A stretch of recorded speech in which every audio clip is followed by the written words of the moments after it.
Hello, hello, hello, everybody. Welcome to Sundays with Max. How you guys all doing? Hope you guys are all having a good weekend.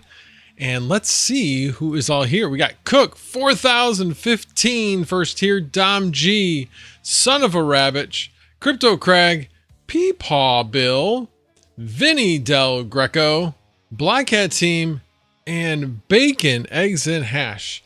Gotta wait for everybody to kind of roll in a bit. But please, if you think of it, well, not even you think of it, I'm asking you, go up there, vote in the poll, and let me know, because it looks like start of June, they want to shift my shift back where I could be home by 9 o'clock on Monday to actually do a live stream. So thinking about switching back to Mondays now that I can, and it'll actually be kind of nice because I should be able to probably be able to get back into choir too, because I couldn't do that with the shift switch. Yeah, he's talking about either having me start at 10 or 11. Not sure which one we're gonna go with at this point, but gonna finish out the month in the current shift I'm in. But yeah, that's good news. That's very good news. I'm looking forward to getting more involved. It's second shift, things really slow down after 6 o'clock.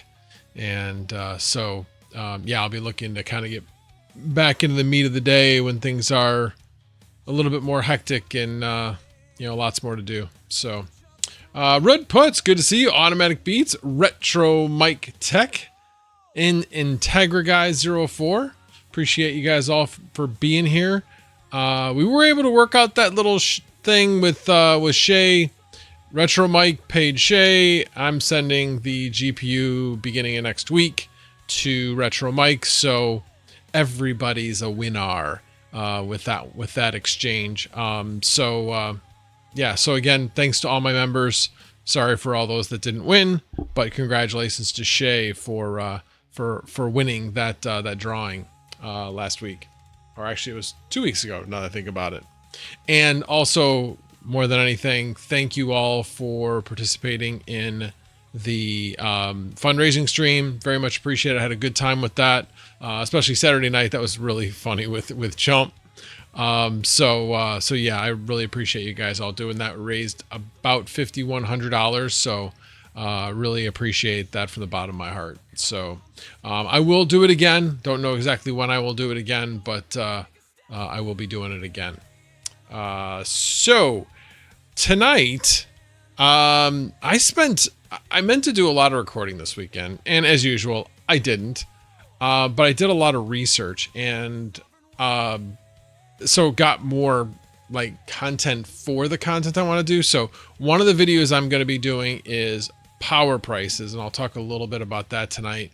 But more than anything, it made me really start to think like, what strategy can I use? What strategy is available to me to limit or to lower my cost? So I already have solar, but I only have a limited amount of roof space, and putting it in the yard or anywhere else, I don't have a chum change size yard. I haven't decided to build another shed, not building a pergola in our backyard. So it's not like I have any other place to put it. On top of that, more than anything, is if I do put in solar, I can't grid tie it, because if I do, I eliminate. So right now, starting in 2025, there is net metering, but not for the supply side in Illinois. Now, if you had solar panels prior to December 31st, 2024, you are grandfathered in and you can continue to get full net metering. Now, for me, I'm not really sending anything to the grid, so it really doesn't affect me at all. But if I was to add to my solar, I probably would be pushing some out to the grid. But because I'd be adding to my solar, I believe that I would no longer be covered under that grandfathered. So anyway, right now I'm not in a position where I can do that. So I was like, okay, what can I do? And I started seeing some ads for community solar, and I was like, that would be an interesting idea, because as I've mentioned before, I have variable rate pricing, but when is the price of solar at its highest? Well, the price of electricity is highest when the sun's, in the sky and producing solar on my panels or at a solar farm. So really started diving into that and really trying to see, like, I figured out that some community solar projects, probably because of the way they report the power to ComEd, support variable rate pricing, and others don't. So I had to kind of figure out which ones did, which ones didn't, and kind of got it narrowed down to two. Right now it's between Nexamp, because Arcadia is one in our area. Arcadia does not support variable rate pricing, according to Citizens Utility Board, which is a really great source for solar and utility type information. But Nexamp and US Solar, also known as Sunscription,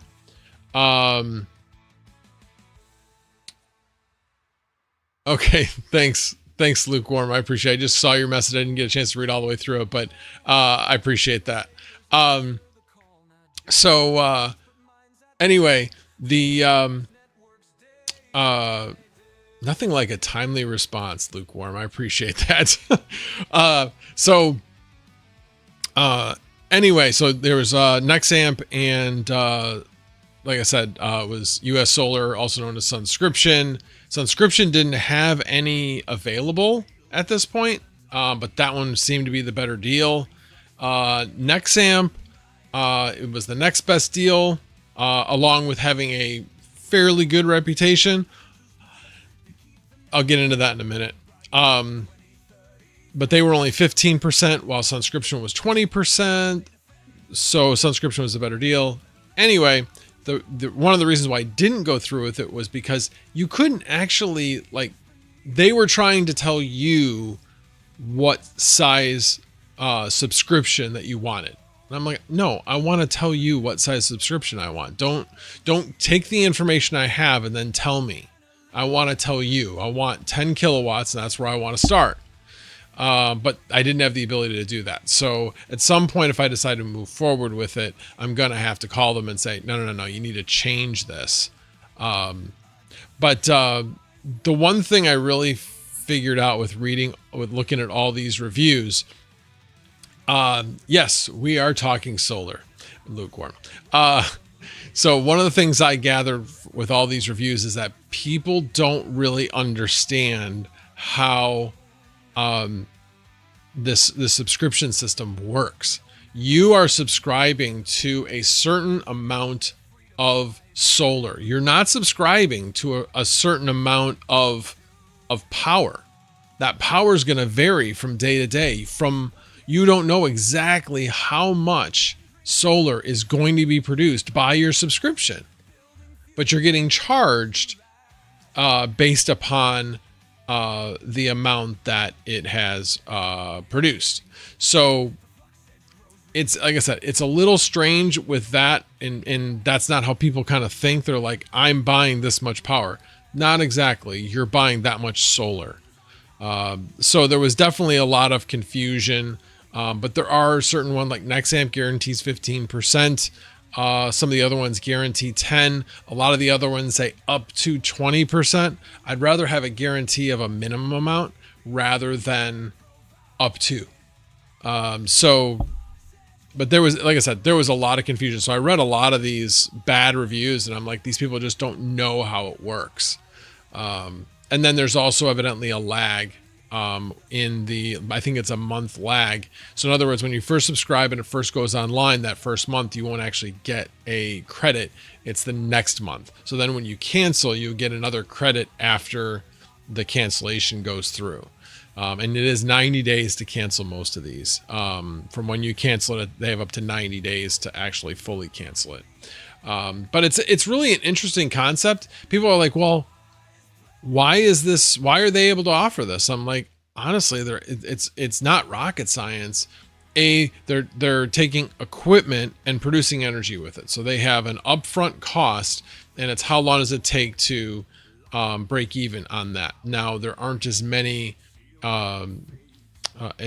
initiatives to rebate back to them, but they still have the SRECs that are worth something that they can then sell. And so that's a big part of the incentive, is that those SRECs are sellable. But anyway, I just found it really, really fascinating. And like I said, being able to have a rate that's 15% below the standard rate during the middle of the day would help out a lot. Because during the middle of the day, I'm probably paying pretty much what standard rate is, or maybe even a little bit higher, but where I'm making it up is overnight. And so, especially during the summer. So that's one of the reasons why I want to make sure that I'm not getting a huge subscription to start. Because if I have extra credits, it's only going to go against all of the time that is, I'd be normally spending lower amounts. So I'm looking at probably getting somewhere on the range of around 7,500 kilowatts in addition to the 5,000 I currently have. But I need to, once I'm able to put my Emporia back in place, then I'll be able to really look to see what my power is as a whole. I guess I can go back and look at history and see, but I'm somewhere between 10 and 12 consistently. But I haven't looked at last summer, and that's the big thing. I need to see where I'm at during the summer. So anyway, that's going to be something I'm going to be doing. I will be doing some videos on that, as far as the initial analysis, why I'm doing what I'm doing, the sign up process, what to look out for, all of these different things. So that's going to be one of my series I'm going to be doing. To start that out also, is I'll be doing the power video, which is kind of how I started this whole thing, was talking about why power prices have gone up, and what you can do about it. And I was trying to figure out what could you do about it other than doing a third party provider, which in most cases isn't better, but in some cases it can be. In our area, with our power pricing now being, our standard rate's going to be about 16, and with it being at 16, it's probably still low enough that most of the third-party providers aren't going to be able to match it, even though they try to tell you that they will. It just hasn't shown that to be the case. All right, let's see who else has joined. As I said, Lukewarm Miner, Rude Puts is here. I think I said Crypto Crag before. I'm pretty sure I did. DJ Mines is here. Good to see you, sir. Yeah, Bitcoin. Let's see who else is here. I think, did I miss anybody else? I don't think so. Don't think so. I'm scanning up. Nope. I think I got everybody. So anyway, so that was exciting for me anyway. I spent hours looking at the different providers, trying to figure out what the differences were. One that was really interesting was a co-op. So there is a community solar co-op, which you buy into, and you also do a subscription on top of that. You have to be a member, but so you buy into it at it's like a $25 subscription fee up front, or if you want to share in the profits, it's $750. I don't know if it was an interesting concept is what I'm saying. I'm not sure if it's what I would necessarily want to do, but it is definitely a very interesting concept. So I don't think I'm going to do that one though. Like I said, I'm between right now Nexamp and Sunscription, which is US Solar. So anyway, so that's all right. That's all I'll talk about for that for now. But there'll be more there will be content on that. Now the other thing I was going to talk about tonight was, and this was kind of interesting. So I am getting two of these guys, two 5060 Ti's from Gigabyte. And I did look at like how much they were making on Vast. And when I looked at it, it looked like I could make like 10 cents an hour. And then you take the about 2.5 cents of cost of power to power those at 180 watts. And so it's like 7.5 cents. So if you do the math, 7.5 cents, anyway, it ends up coming out to over $600 a year. Then times 80%, you're looking at basically paying that off in a year, which is a good break even. But not only that, so I have 3060s that have easily paid themselves off. So if I replaced all my 3060s with 5060 Ti's, it's only going to cost me about $300 to do that, because I figure I'd probably sell the 3060s for about $200 or so net. I'll have to kind of see if I'm able to do that. But again, still lowering the overall cost. So I'm able to upgrade my rental fleet while at the same time increasing my revenue. So that is at least the first experiment. I got this one today. And this is the second one that I ordered, and I got this one first. More on that in a second. So the other one is delayed. It was supposed to be here tomorrow, but now it's going to be here on Tuesday. But here's the interesting thing. And this is why I'm not sure I may or may not keep this one. So this, I'm not going to show it to you because there's my address on it, but the from is the return center. So it's the Best Buy return center, and this is the box. And when I shook it, there was no packing materials in it. It was just this box. That's it. Nothing more at all. So I'm like, that's not the way it should be packaged. Now here's, plot thickens a little bit. This is the other thing I want to see is, so when you open it, it's got the, the GPU right here in the middle, with the anti-static sleeve on it. But the only other thing that came with it was that. That's it. There was nothing else in here. And maybe that's the way it comes. So I'll find that out on Tuesday when I get it. But that's not really what I want to show. I'm just giving you all the detail. But here was the kicker to me.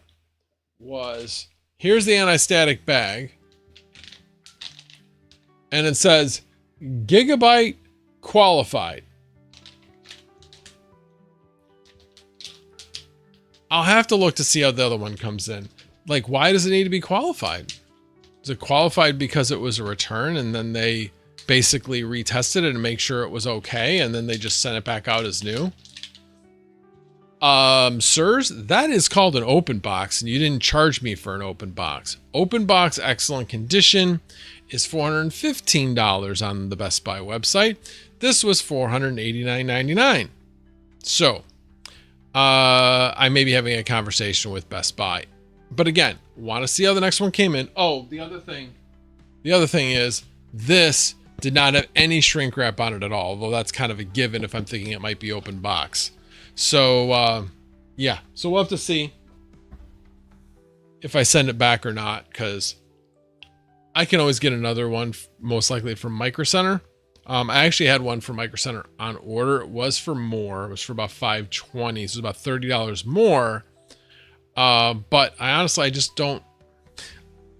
I will return it just for the principle of it, because that's a crappy thing to do. They're trying to send out open boxes back as brand new, and that shouldn't be happening. They should be selling them as open box if they're open box. So time will tell. Let's see how the next one comes in and see if it comes in exactly the same way. I suspect that at the very least it's going to have shrink wrap on it, but what I really want to see is, was that the actual sticker on the anti-static bag, if that's the same, or has that been opened? So I don't know. We'll see. It'll be interesting. All right, let me catch up with the chat. Lukewarm Miner says, going back to the solar, they usually charge based the kilowatt generation per year.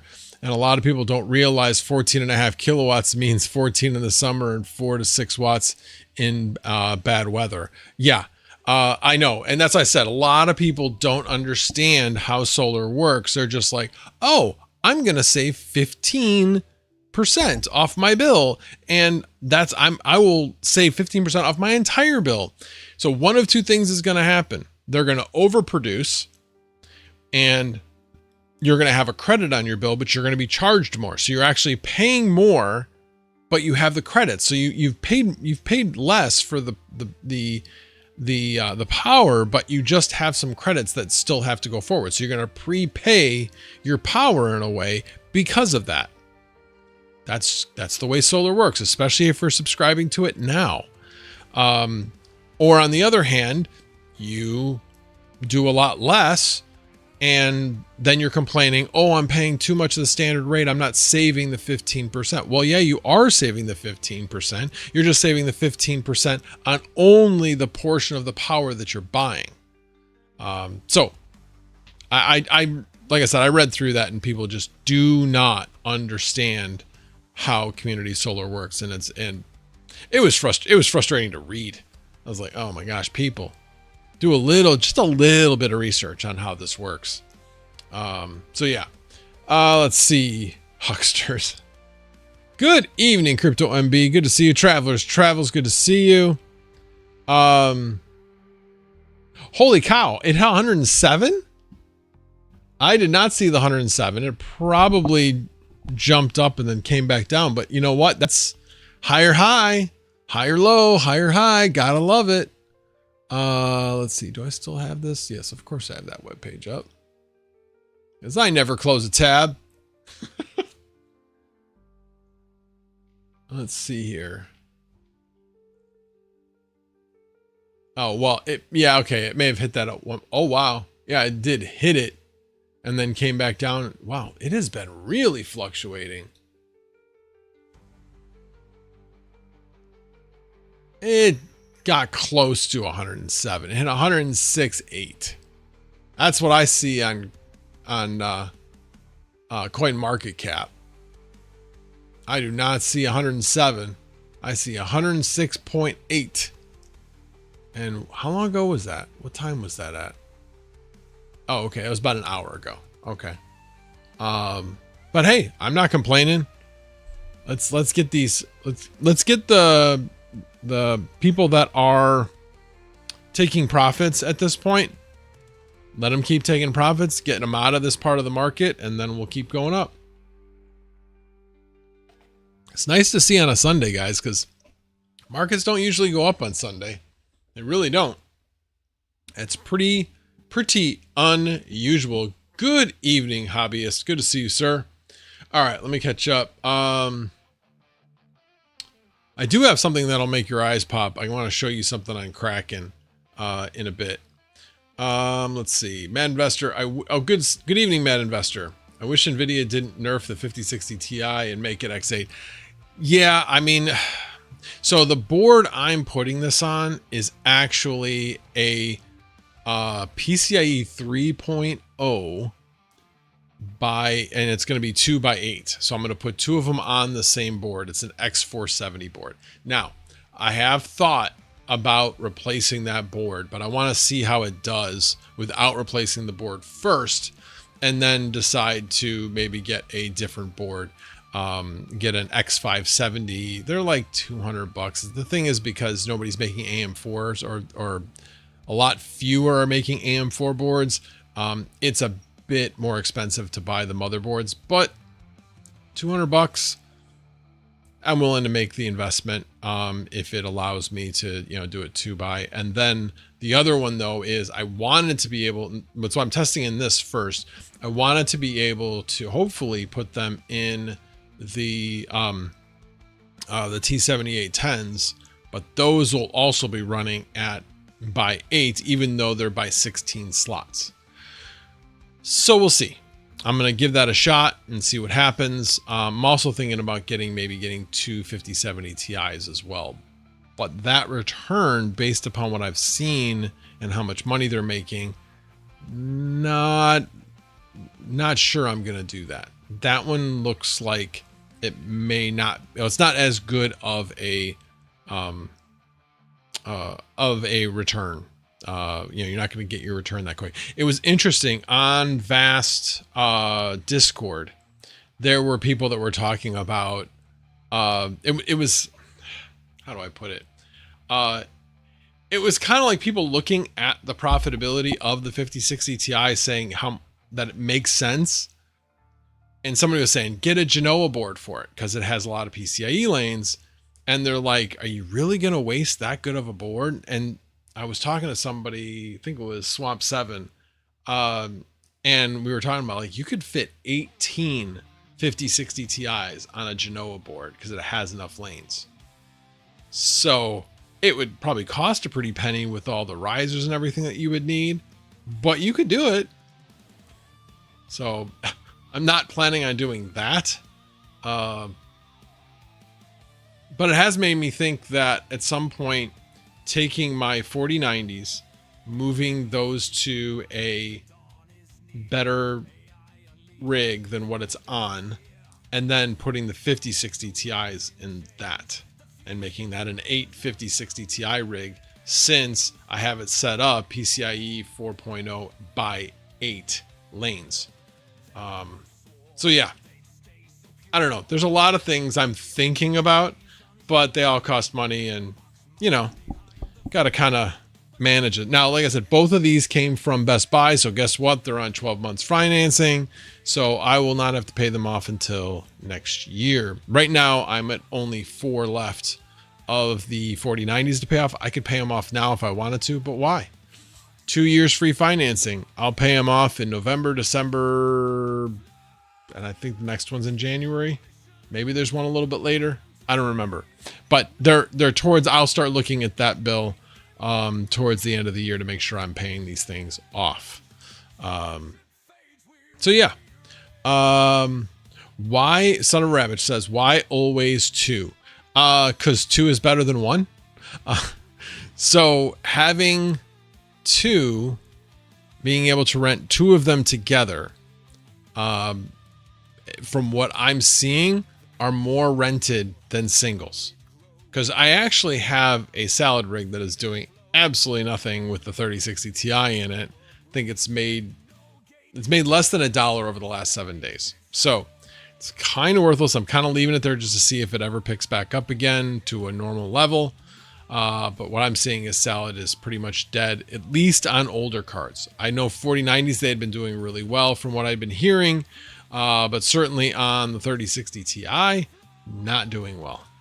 But yeah, on Vast, 2 cards in some cases does really well, in other cases it doesn't. On a 5060 Ti, it seems to do well.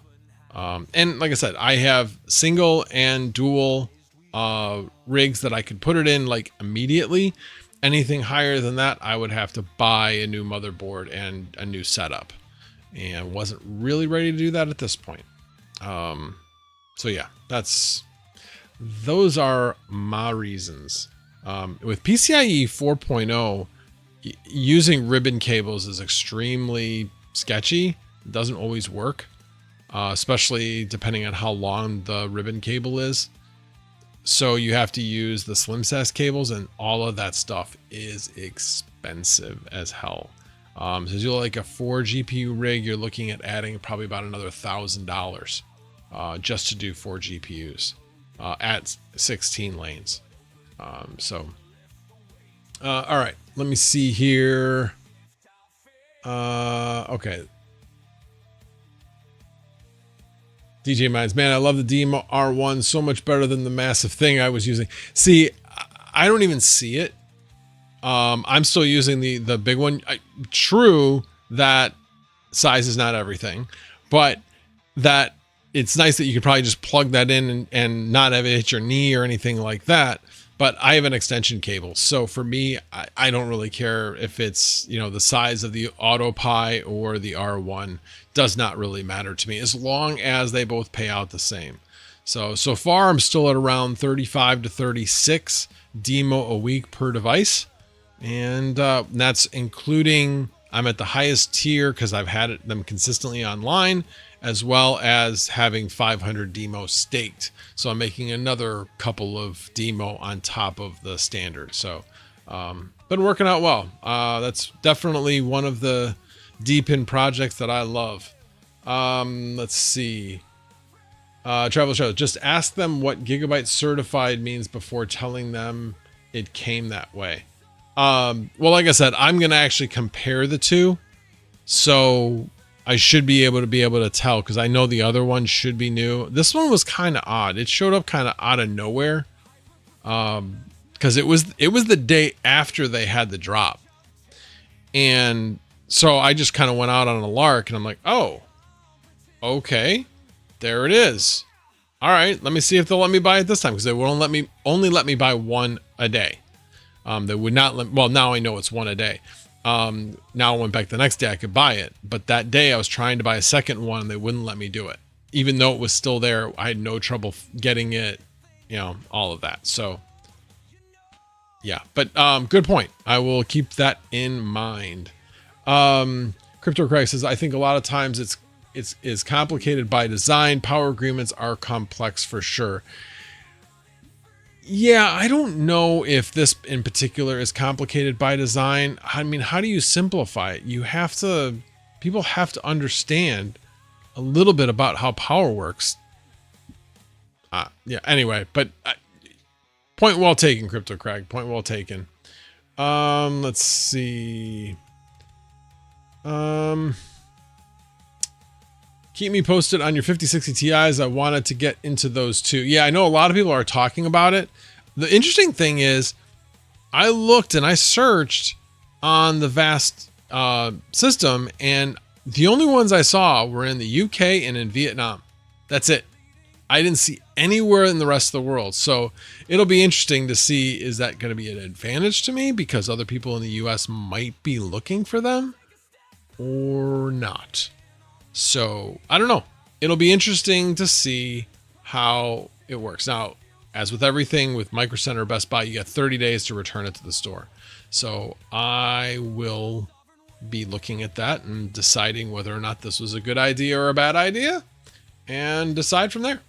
So right now I figured no harm in trying, right? I put no money out and I can return them within 30 days. And yeah, so that's kind of my strategy, and we'll see what happens. Let's see. Male and female GPU. That'd be great if they could multiply. Wow, that'd be awesome. You wrote that 15 minutes ago. I know you did. I am not DJ Minds. I don't run my whole stream off of the chat. I do look at the chat, but I go on topics that I talk about and then I come back to the chat. You guys know this. This is how I do things. If you have a specific request that I not do it that way, let me know. But that's what people have come to expect, Mr. DJ Minds. I hope you can understand that. Yeah. Mad Investor, I bought a 5070 Ti. It never got rented. I'm one of 8 that isn't verified yet. LOL. Well, certainly you're not on any of these. You're not going to get rented if they're not verified. That much I have seen. Now, the interesting thing is I'm putting this into a rig that has verification. So for some reason, finally out of nowhere, all my 3060 rigs got verified. Well, not all of them. The only 2 rigs, you know what, actually, hang on, I'm just going to double check. I'm pretty sure. Do that. No. I just remember, I'm like, wait a minute, that one did get verified. Yeah, the only 2 I don't have verified are 2 of my newest rigs. So I have, my last 3 rigs was a 3090 rig, a 5090 rig, and then another 3090 rig. Well, the 5090, because it's in demand, that one got rented and that one got verified. But the 2 3090s aren't. Everything else is verified. So all my 3060s are verified. So I have definitely thought about, if this works, I might put a 5060 Ti in my Unraid server and run the VM off of that. So, and the other part of it is that I'm not getting that much for the 3090s. So if I'm able to get consistent 10 cents on the 5060 Ti's, I might just sell my 3090s and go with 5060 Ti's. It's just, you look at what you can buy it for. 5090s are just way too expensive for what you're getting and what your return is. 5060 Ti's, if you, like I said, if you can make 10 cents an hour on them, which I think is really doable if it's verified, you know, you add up that, I mean, you're buying these for, say, right around $500 a piece. Well, you can buy 6 of them for the same price as one 5090. I mean, so you're making 60 cents. Now, admittedly, your power is going to be a little bit more. Because basically, let's see. Yeah, about 5060 Ti's is going to be equivalent to a 5090. But on top of that, though, you have, well, here, I haven't even showed you I don't think I showed you the card yet. But there's the card. So there you have it. So it did come with this, the cover. So I was like, okay, well, the pins are covered and came with all the things out front. So nothing's bent here. I mean, it all is in good shape. At least looks like it's in good shape. The fans spin well. So anyway, but nice and small. Basically, they call it 3 slot, but it's like 2+. It's really a 2. I mean, to me, it looks like a 2 slot. So you can fit it in a 2 slot spot very easily. But yeah, 3 of those is equal to one 5090 as far as power requirements. Obviously, a 5090 is still going to be more powerful as far as CPU, but if you had 3 of these, you have more memory. But then the hardware, the motherboards to run that many cards versus the 5090s. Anyway, I think the 5060s are a good idea, and I'm going to test it out and see how it goes. But that is my thought, and I'm really excited to give this a try and see how it turns out. So, yeah. Geek of all trades is here. Now it's a party. Well, I guess it was a party when Chump Change and DJ showed up. Hello, Chump Change. I did see you show up. You snuck in here. Sneaking in here. Travels. Okay, I have to drive home from work and we'll be back in a few minutes. Okay, well, drive safe, Travelers Travels. Keep the crypto warm for me. I will. Promise. I did not get a chance to watch all the way through your video, Goat. I got partway through it, so go watch Goat's video. Well, not right now, after this. Go watch Goat's video on his NAS and possible problem that may have been alerted. Uh, a party ain't a party if it doesn't have a fucking goat. You're not wrong. You're not wrong. So thank you for being a member for 34 months, Mr. Goat. That's definitely a Mr. Goat since you've been a member for that long.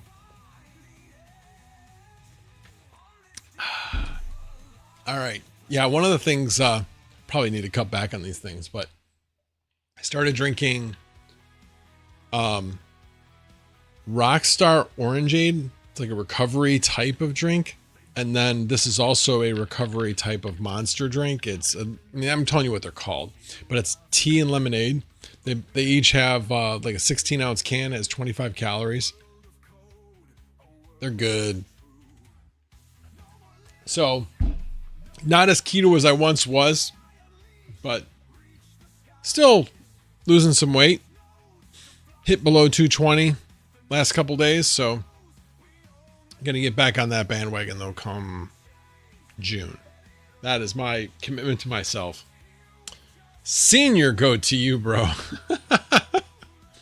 Olay. I'm not sure where the Olay came from, but oh, senior, got it.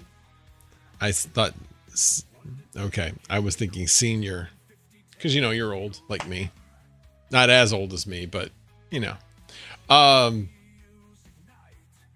Oh, and wait a minute. Oh, cool. I noticed earlier that my 5090 actually wasn't rented, but it's now back rented. So that's good. My Octo server is not rented, unfortunately. So that's been kind of a bummer. It's been unrented the last few days. Not really sure. Well, I do know why, because the demand for 4090s has been down a bit. It dropped. I got 5060 Ti here. Actually, let me bring up the other screen.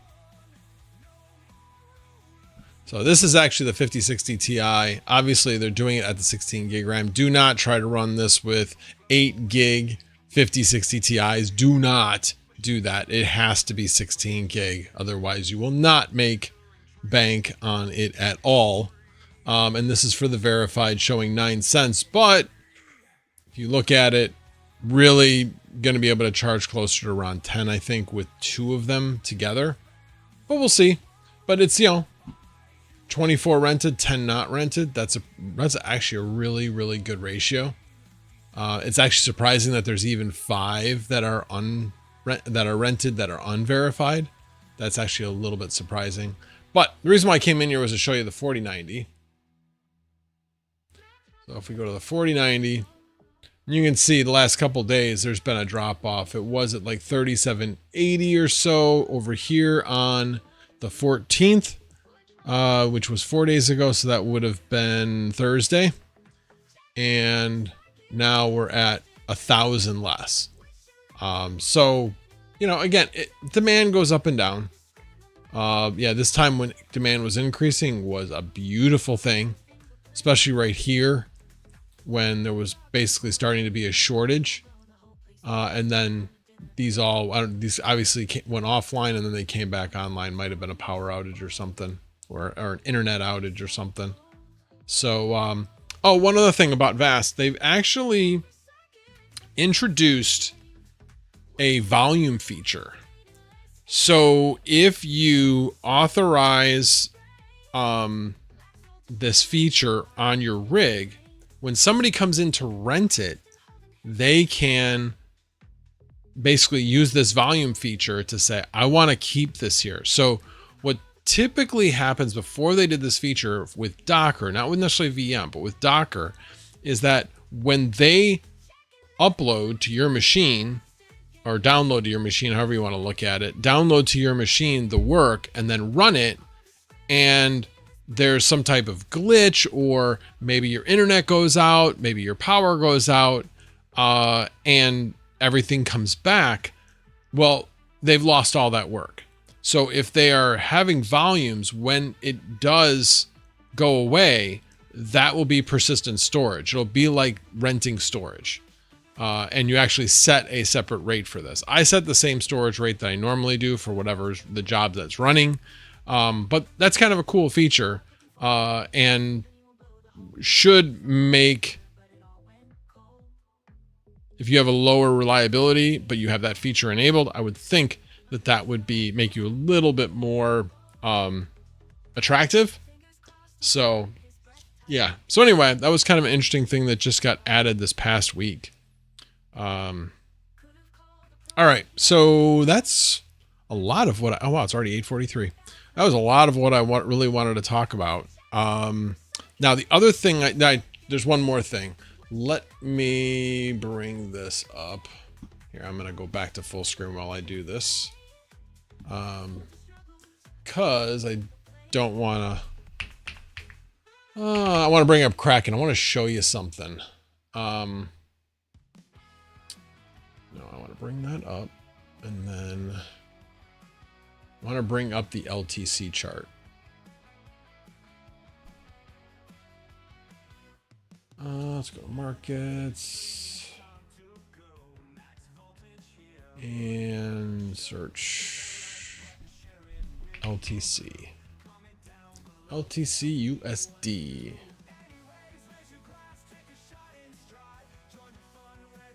Okay. Here we go. All right, let me switch that back on. So I've told you guys that I set sell targets, and this is a perfect reason why. Oh, you know what? Galaxy 9 Synthesis. Sorry, going back to the chat. I have heard of Kinetic. It's a ketone energy drink, not cheap, but really good in my opinion. I wrote that down and I never went back to it, so I do want to check that out. So, man, investor, I just bought two 5060 Ti's. My wife is going to be stoked. Well, as long as you don't have to pay for it for a year. So where did you get them from, man investor, if you don't mind me asking? All right. Where's Sunflower Mama when you need her to slap some sense into Max? She is busy watching. We were binge watching this afternoon, which I haven't done in forever. We were watching this one show. It's about, maybe you guys remember what the name of it was. It's on Peacock. It is about a nun who actually is married to Jesus.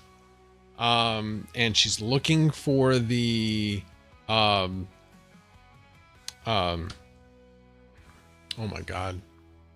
The Holy Grail. Sorry. Had to think about it for a second. I don't remember what it was called, but, Newegg is where you got it from. Okay. Got it. No, not Sister Act. Not Sister Act. I like to binge, but it ain't TV. Hello, Jackson Digital. God, I cannot remember what the heck the show was. But anyway, it's on Peacock, and I had watched most of the first episode before, and that was it. It was pretty fascinating. So I got through the 5th episode, and we'll have to go back to it at some point. Is it called Emmanuel? It probably is. I don't remember what it's called, but yeah, it's pretty interesting. It's pretty interesting. The Vatican has these shoes. It is odd. It is definitely odd, but entertaining. Definitely entertaining, especially from I didn't expect that twist. So yeah. All right, where was I here? Oh, showing you this. So if you look here, let me see if I can enlarge it a bit. No, that's not what I want. Nope, that's not helping at all. That is a little bit, because it's making, and do I have the ability? Oh, I do. Let me make these as small as they can get. So I enlarge this. So this right here,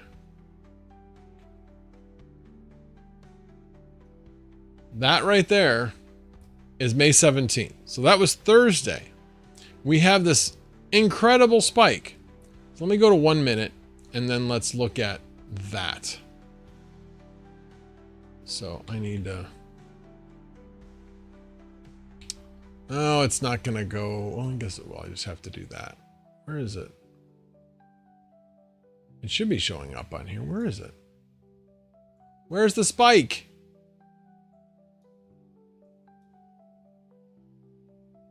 Weird. How would it not show the spike? Yeah, it's not showing the spike. That's so weird.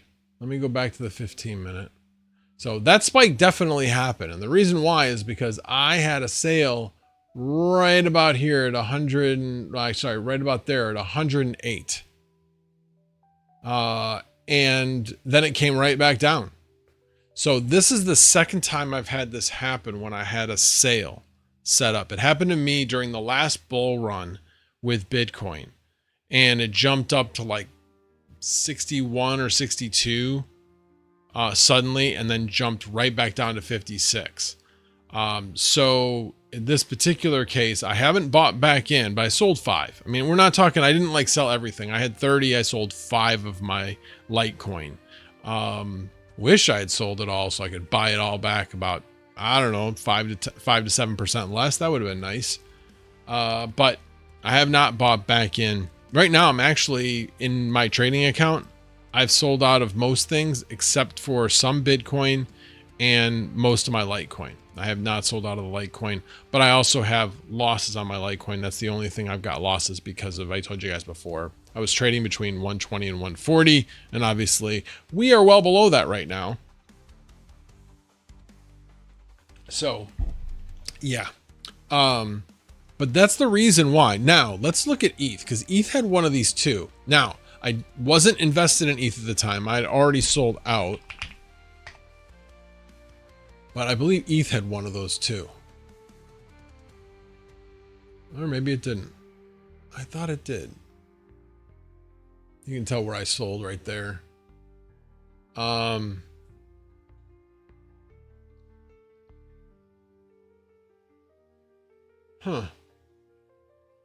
Yeah, I swear there was one. Like over in this area somewhere. But I'm not seeing it now. Maybe it was a different coin. Shoot, I wish I could remember which one it was. But anyway, the bottom line is that this is why I set my exit positions. Because you never know when you're going to get one of these like odd type of somebody suddenly trying to sell a ton and driving the price up for just a moment, and then it's settling right back. So it's good to be along for that ride. Now, obviously, it would be great if... Here, let me go back to LTC. Can I just go back? Yeah, good. I mean, it would have been great if I could have ridden it all the way up to, say, I don't know, 112. But you can't... That's greedy. You're never going to hit the absolute top. But it's good when you can catch these sudden spikes. All right, let me check the...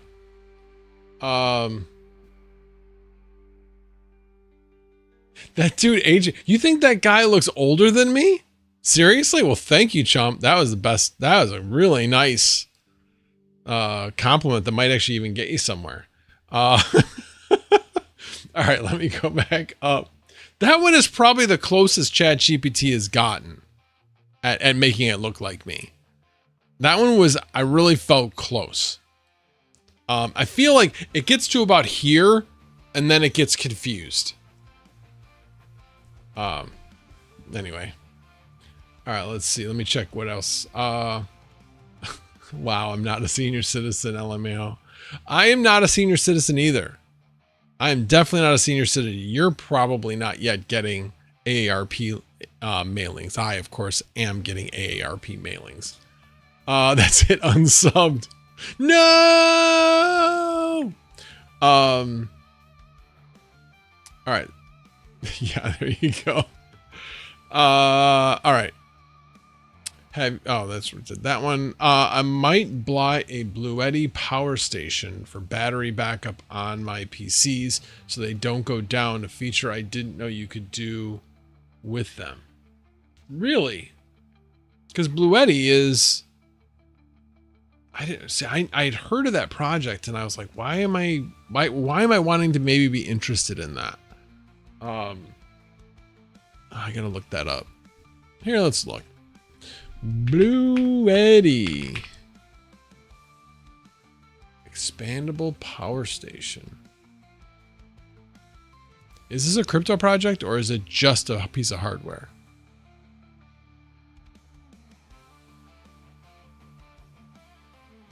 All right, let's go to the sponsored link. Make them pay Google for it. Interesting. I mean, I've seen these before. I don't know why this pops up. Whenever I'm on like a website that has a non-dark mode, especially if it's got a blue and white theme to it, that Yori always pops up. It's annoying.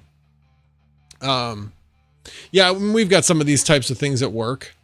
I really want to get like a all-encompassing like battery backup system. I would love to have that. But honestly, knock on whatever this is, we have been very fortunate. Our power outages are rare, and when they do happen, they're short. You know, maybe only a couple hours at the most. Because typically all of our stuff's underground from the power station. So it's not one of those outages. It's typically a power substation problem that causes the outage. So they just got to go to that central point and then fix whatever needs to be fixed. So, yeah. All right, let's see. All right, so I was going a little far back in the chat, but I missed all that stuff. All right, Gonzo Miner, good to see you. Doge is almost around 40% up on the monthly chart. Got it. I'm still hip. Okay, good. That Black Sail says that probably wastes 15 to 20% energy. You mean the Blue Eddy? Is that what you mean by that would waste 15 to 20% energy?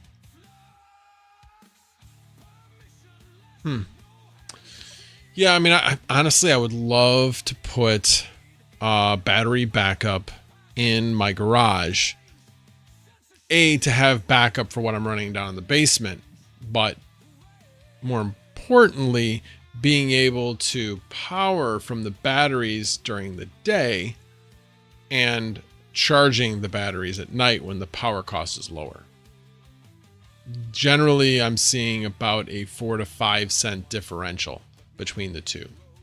So that would be good. And then of course there's called VPP, which is like basically it's like virtual power. Oh yeah, virtual power plant. That's what it stands for. Because like trying to remember what it stood for. So in other words, you would be a virtual power plant that could be called upon in the summer when the utility can't provide enough power. They then put out a call to all the virtual power plants and saying, we need you. Whatever you supply, you're going to get paid handsomely for it. And at that point, I'm making money on my virtual power plant, and I say, screw the stuff in the basement, because you make a pretty nice return on the amount of power that you provide.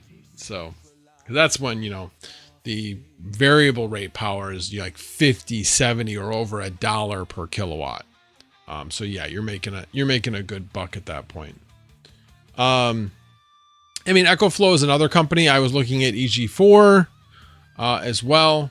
I do really like the EG4 system, especially with the flex inverter and then the grid.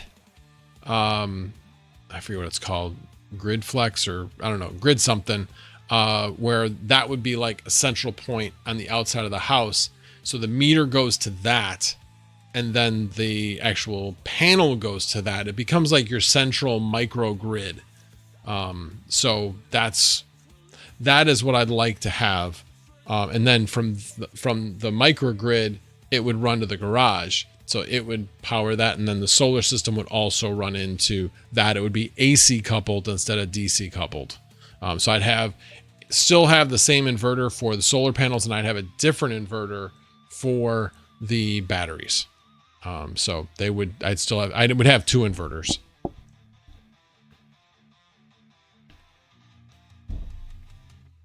All right.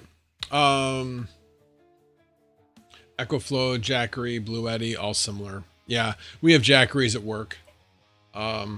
Basically our supervisors basically have carts and they put their laptops on and they have a Jackery that they plug into to make sure they can just be out there all day. Roaming the warehouse.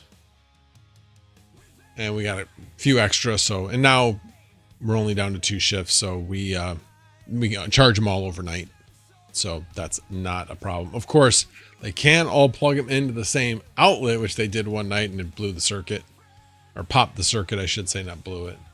All right. I know there was something else I had talked about. Oh, so I was talking about Kraken. I don't know what you guys use. I do have an affiliate link for Kraken along with a bunch of other affiliate links, but I do have an affiliate link for Kraken. If you don't have a Kraken account and you are interested, it's $50 for you and $50 for me if you open up a Kraken account. And I'm sure there's some stipulation in there that you probably need to make some deposit. I don't know. I didn't really look into it, but when my previous exchange, which I'm drawing a Bitrix, went away, I was really sad about that because I really liked Bitrix. So I was looking for a new home.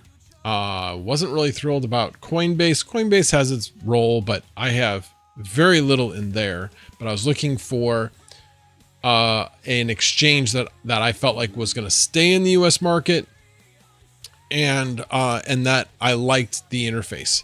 And so I personally really like the Kraken. Find it very easy to use, and I feel confident in them. And he's been working with Kitboga and partnered with him on eliminating scammers and crypto scammers and that type of thing. So I have a lot of respect for what they're trying to do at Kraken. So I'm a big proponent. If you're looking for one and you want to get $50 while you sign up, feel free to use my affiliate link down in the description. All right, enough of the commercial. That was the other thing. Let me see if there was anything else. Let's do that and make sure there wasn't anything else. I think that was everything. Live and details. I did that. No, we were talking about the markets. Yeah, that was pretty much all I had. So it's been an hour. You guys got any more questions for me? CheckX for me. See, CheckX gives me the skeevies. Yeah, I'm not. I mean, it's great for, one-off coins. I mean, I have a CheckX as well. Trade over or bust. I know you're kidding. I do have a trade over account. I do have a CheckX account. They have their place, but it's only for things that I can't put anywhere else. And honestly, just saying, I have more faith in those than I have in, what is that one? I haven't used it in so long. Zelcore. Too many people have had things stolen off of Zelcore. I think I've been careful, but so did they. So, yeah, again, not trying to say anything bad about the Flux project. I think what they're doing is great. I'm glad that they went to an SSP wallet. I wish they would just stop developing Zelcore and or put some serious work into immediately getting some more security on it, more than what they already have. The SSP wallet is the right direction. And so all of my Flux is now on SSP, and I am confident in that wallet. Zelcore, I have a little bit left on it, but if it was stolen, not saying I'd be happy about it, but it wouldn't, it wouldn't kill me, that type of thing. So, all right, let's see what else. What exchanges do you guys like to use? That's what I'd be curious about. Put it in the chat. as to which ones you like to use. So Cook 4015 says, so we sticking with Sundays. Oh, you know what? I haven't even looked. It says 58%. And there were 43 votes. Maybe I'll do both. Maybe I'll do both. Oh, we'll see. We shall see. So Sunday will probably, if I do both, Sundays will be more like my typical, I have subjects I'm going to cover. Well, then Monday night will be kind of a interaction type of stream, because what am I going to do? Cover everything. Because basically I cover everything from like the previous week on tonight's stream, the first stream. And then the next one, I'm not going to have everything. I'm not going to cover the same thing on Monday night that I would cover on Sunday. I don't know. We'll see. We'll see. Again, I got a couple weeks before I'd be able to do that anyway. And I'll be asking this question again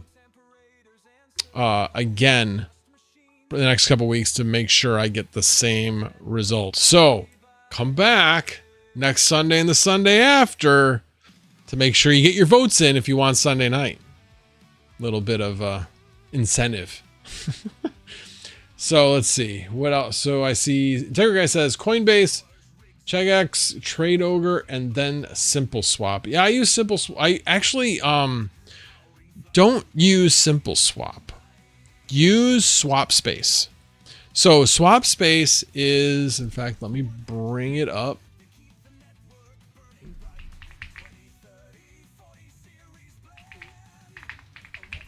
And I do not have an affiliate link, at least not as far as I know, with Swap Space. But what this one does is it provides more options. Simple Swap comes up in this, so you still have the ability to choose Simple Swap. But let's say we're just doing this. We'll say view offers. No, I'm fine. I know what I'm doing. And then it'll bring up, HTX, EasyBit, and then it kind of tells you, how good it is. So wait, sort by rate, sort by relevance. Oh, risk. Okay, I was going to say, thought this one was the risk one. Yeah, so KYC risk is low. This one's medium. But somewhere in here, there should be a simple swap. Here it is, simple swap. But you can see it's well down the list. So is it different by that much? 4.2828. And the top rate is going to be 4.2989. So you are making more with this. And then this one is a trusted partner, while EasyBit is the best rate. So that one's 4.313. So I like this one because you have the ability to choose. And then this one, and I'll show you fastest, best rate, trusted partner. Those are usually the top three. And they go from there. Obviously, trusted partner is usually, I'm sure, paying something to be in that position. But I've had really good luck with Swap Space. And like I said, I like the options. I like options. All right, let's see. Galaxy 9 says, ooh, I've been sleeping on that old Zelcore wallet for a minute. Yeah, I would recommend getting whatever you can out of it. Especially if it's Caspa. I think you can get the Caspa out of there. It's not that you can't.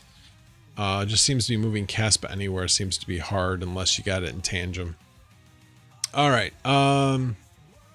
Weeks is good. No KYC. I've never even heard of it.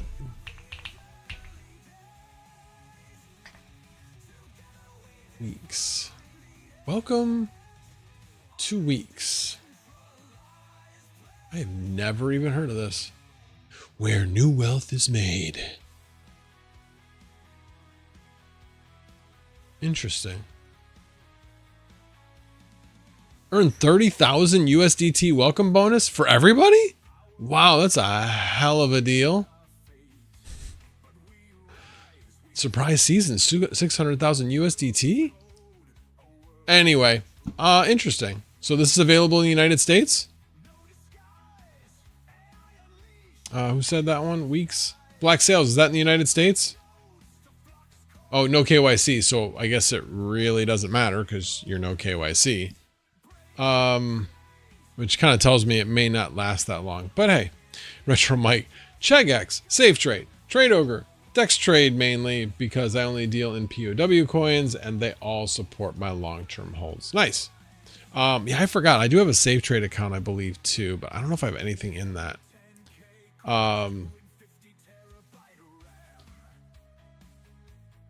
All around the world. Yeah, if it's no KYC, then obviously it can be all around the world. No, I guess I shouldn't say that because they can figure out from your IP address if you're in the US. Like I tried to open up an account with, so I was just looking to see, I'm not planning on getting rid of my Timpi, but I was like, you know, when I want to liquidate, where am I going to liquidate it? So one place was BitGet, and the other one was MEXC. And both of them you can't do from the US. So I'm like, great. So, you know, actually, let's go back to Swap Space. I'm sure that Timpi's not on here, since it's such a new coin. I think technically it's, let's do this since this is really what I want. NTMPI. Nah, that's what I thought. Or new, new Taro. Nope. Okay. That's what I figured. It's not there. But so I can't use Swap Space, so I would have to use an exchange.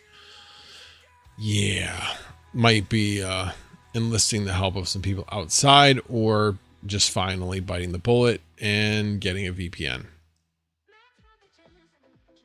We'll see. We'll see. One of the things that is coming up, I have been talking to a project. Since I'm not really big into promoting projects, I was thinking about doing a video on this new coin and actually maybe doing an interview. I started a conversation with them, and then I thought, no, this isn't really where I want my channel to go.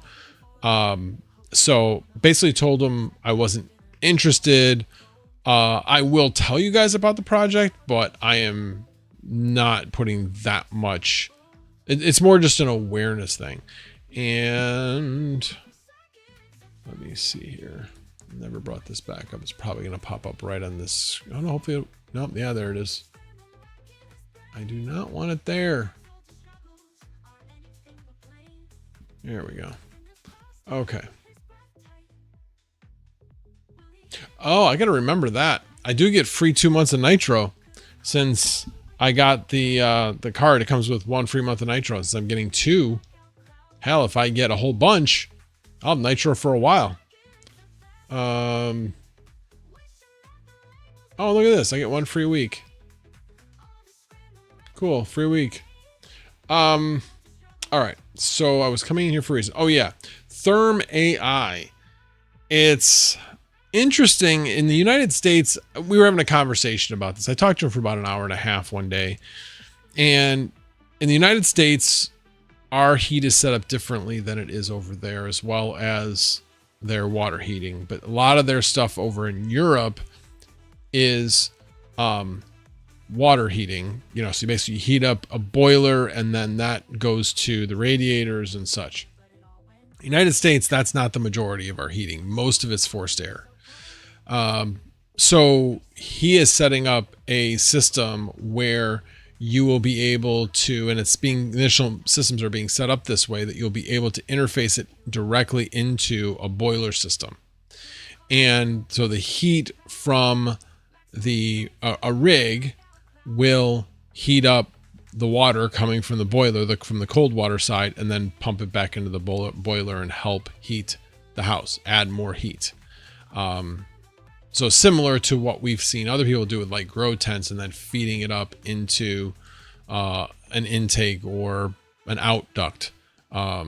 So same idea, but building a server case to put miners in them. I didn't go into any detail about what the miners were going to be, if they're what GPU or anything like that. But didn't go into any of that. But there will be a crypto around it, and he was very upfront that the crypto is basically like their seed money. So they're looking for people that want to invest in the crypto, and which will help give them the seed money to create the product and put it out to market. And then other than that, I don't know anything more than that. But it was an interesting concept. Definitely an interesting concept. So it's ThermAI. If you want to look it up, feel free. All right, back to the chat. DJ, if you're still here, which is past your bedtime, you're gone. No, I'm not going live. I appreciate him asking. He was probably asking to see if I was going live, because he was probably thinking about going live at 710. Bitcoin was at 107 or almost to 107. So I'm sure that was one of the things he was thinking about. All right, let me, I saw what one of the people, let me go back and check the chat.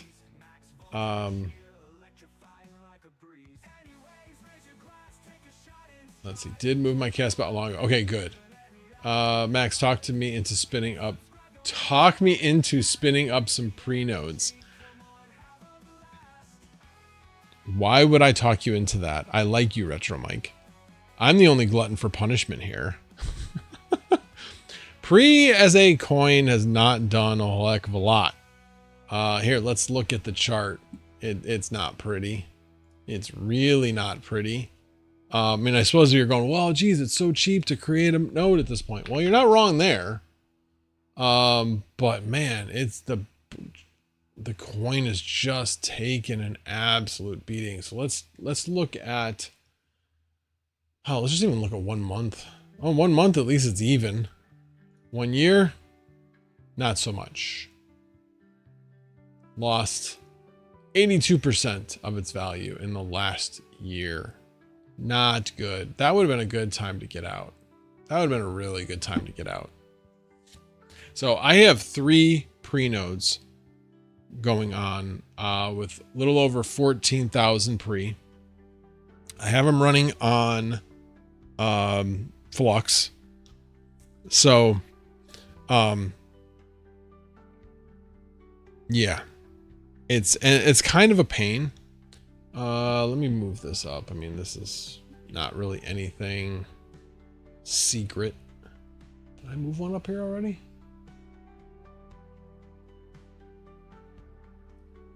No, I just got rid of the other one. Okay, let me move this one up here.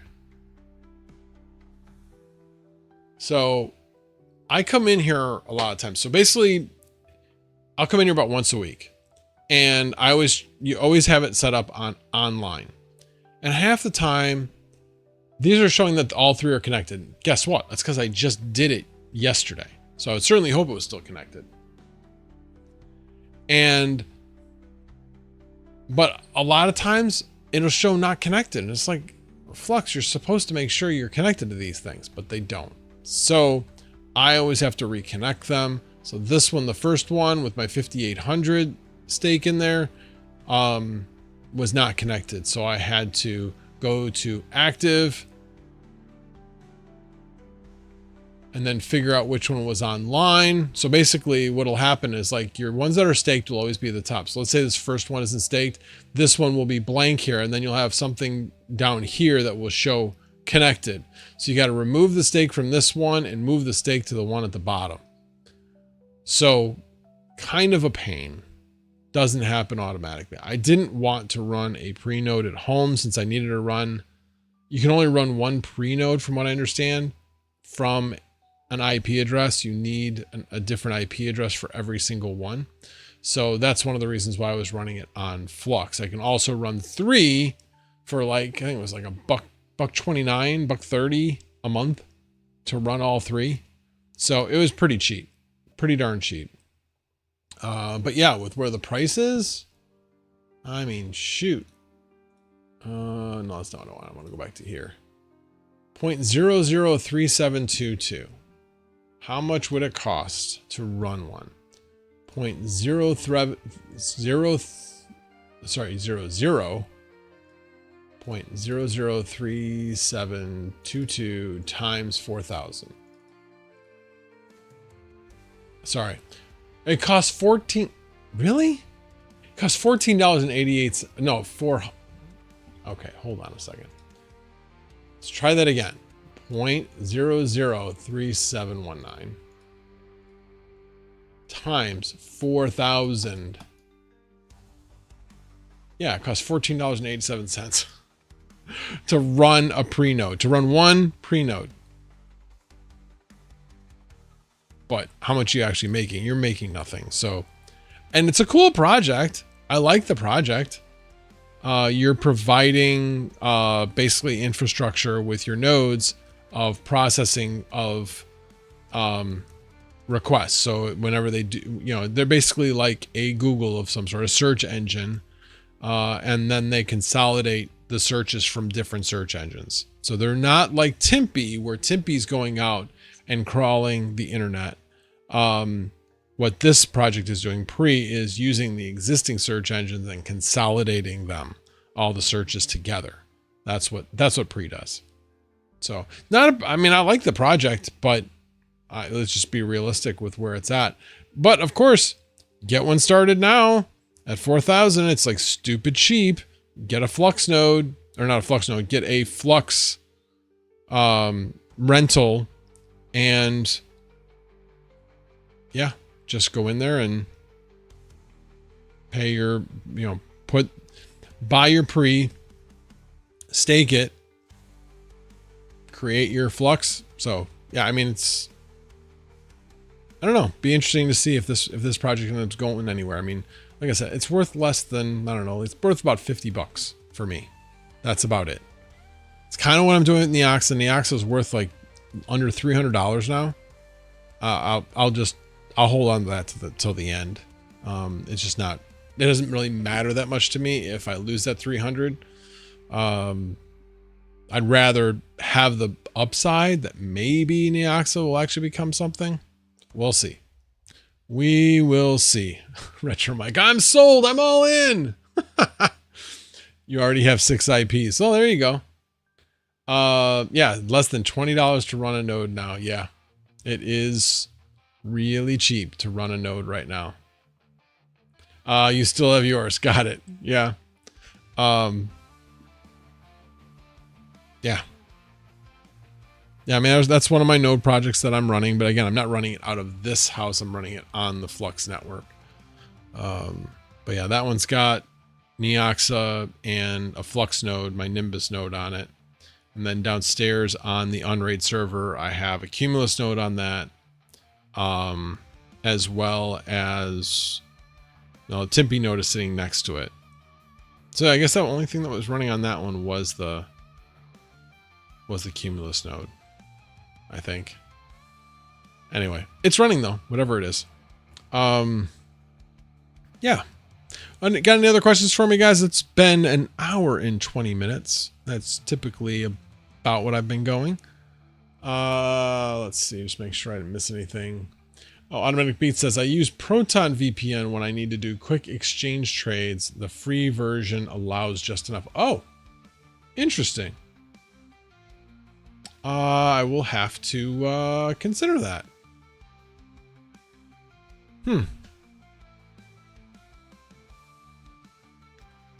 Sox Fan is here.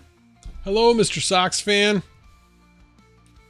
Sorry, my best, I'll do it in my best Chicago accent. Hello, Mr. Sox Fan.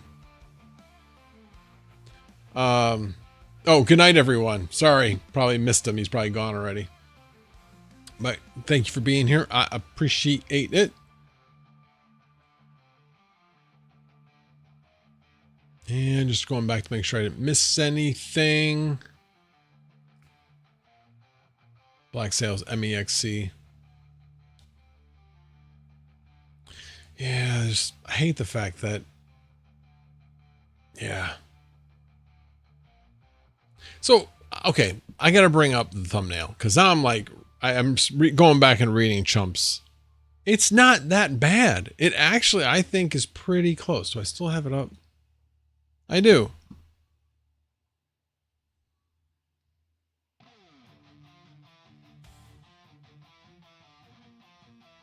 Now, I will admit, he's a little bit, it's pretty close. Of course, my eyebrows, I didn't have my eyebrows up, but it's pretty close. It is pretty damn close. It's obviously not me, but they got the hair right. Got the eyebrows right. I think they have the eyes pretty close. The nose is pretty damn close, but the mouth isn't right. That's the thing. Like this whole part, I don't know, ChatGPT has trouble with this. Now, part of it is because of the picture that it comes from, which let me bring that one up. Why would it go there?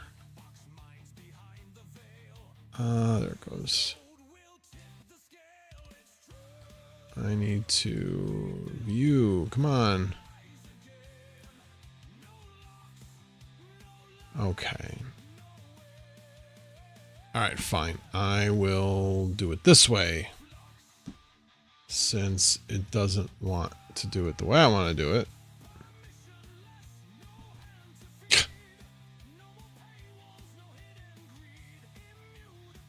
Unreal. That is not what I wanted. All right, let's do it this way. Open with. We'll just put it in this.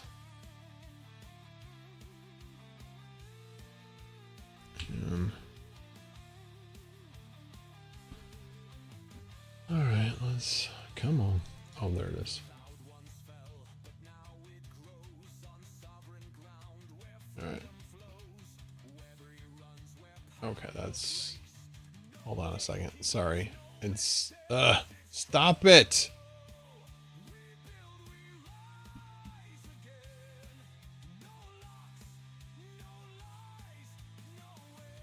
I'm bringing it up to from a 1440 to a 1080p monitor, so I wanted to make sure it fit in the screen. So that's the picture it came from. We're going to put them side by side.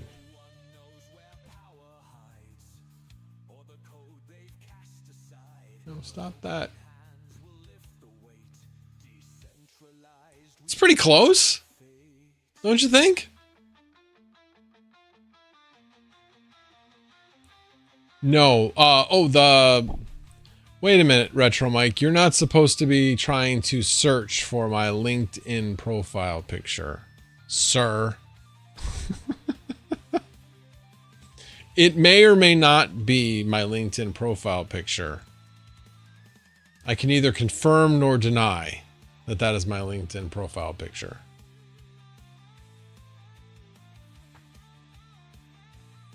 And for those that don't know my real name, it ain't that hard to find.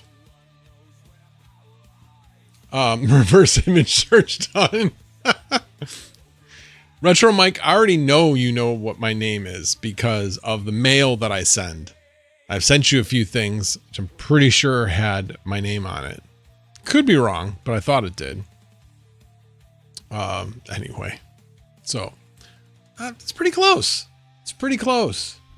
I think anyway. Thought it did a good job.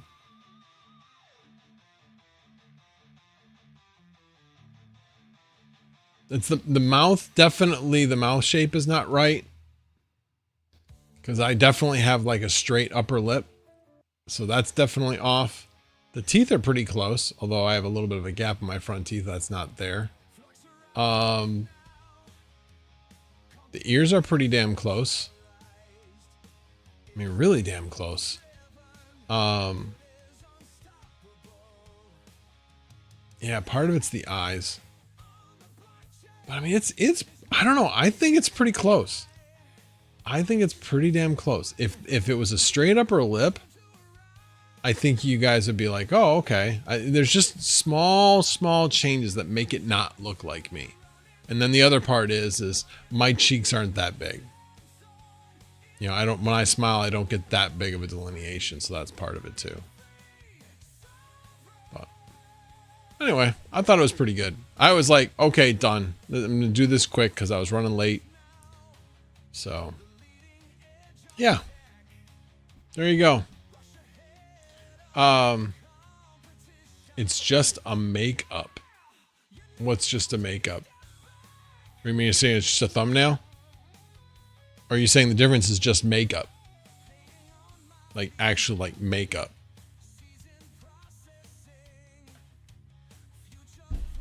I don't think that guy looks older than me. I think he looks maybe a little bit younger. Maybe a little bit younger. Alrighty, let me go back to the headshot here. All right, if you guys do not have any other, the picture I just showed, got it. If you guys don't have any other questions, I appreciate everybody who responded to the poll. Had 50 people actually vote, so I appreciate that. And hoping to get some content out this week. I know I said that last week. I still have some things going on. Getting closer to being finalized with a bunch of things having to do with my father's estate. I got to get to the DMV this week to do a title transfer, have some accounts that need to be, you know, take my portion and transferred. So working through that. So that's been taking up a lot of time. And then of course my weekends, I just like researching. That's just what I like to do, but I need to make that change to research during the week, get it done. So basically the idea that I have right now is tape Saturday, relax Sunday, do the live stream on Sunday, and maybe even like edit one of the videos on Sunday. Then Monday and Tuesday morning before I go to work, I edit some videos to get done for the rest of the week. And then Wednesday, Thursday, Friday in the morning before I go to work, I research the videos and write outlines and things like that to be ready to record on Saturday instead of just trying to get everything done and ready on Saturday. So unfortunately, I've been doing research and putting together outlines instead of actually recording. And I don't know what it is. I just have this like reluctance to push the record button. I know I'm not the only one that has this issue, but it's like, oh, I need this and it's not ready yet type of thing. And sometimes you just have to say it's good enough and start talking.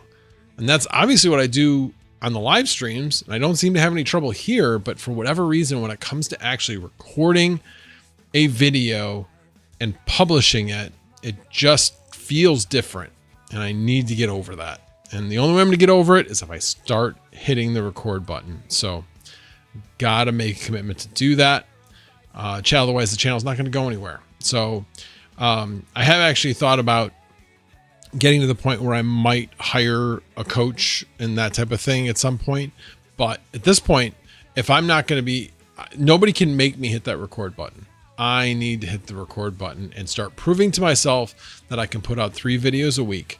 And that's really what my goal is to get to that point. So, all right. I know you guys have heard that speech before, so I won't bore you anymore.